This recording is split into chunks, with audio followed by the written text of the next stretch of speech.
Moral mint కథలకు స్వాగతం.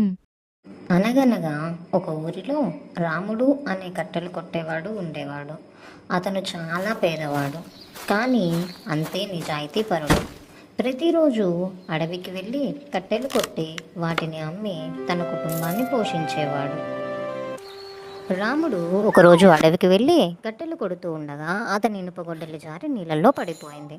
అప్పుడు అతను ఏడుస్తూ, అయ్యో దైవమా, నాకు ఒక్కగానొక్క ఇనుప గొడ్డలి నదిలో పడిపోయింది. ఇప్పుడు నేను కట్టెలు కొట్టడం ఎలా?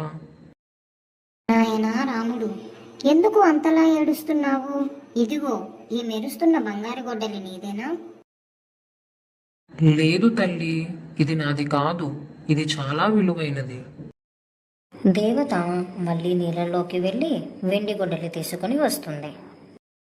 లేదు తల్లి, ఈ వెండి గొడ్డలి నాది కాదు.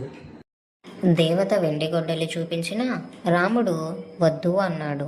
చివరకు తన ఇనుప గొడ్డలిని చూసి సంతోషంతో అది నాదే అన్నాడు. అతని నిజాయితీకి మెచ్చిన దేవత 3 గొడ్డలను రాముడికి బహుమతిగా ఇచ్చింది.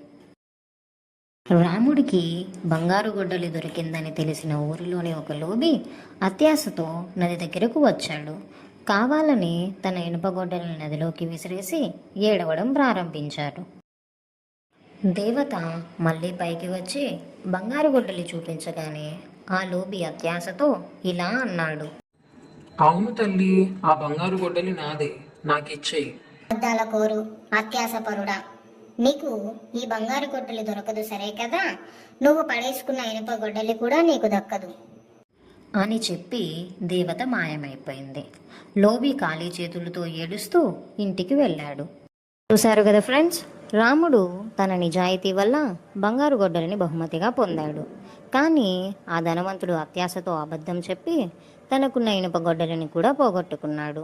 అందుకే మనం జీవితంలో ఎప్పుడూ అత్యాశ పడకూడదు, నిజాయితీగా బతకాలి.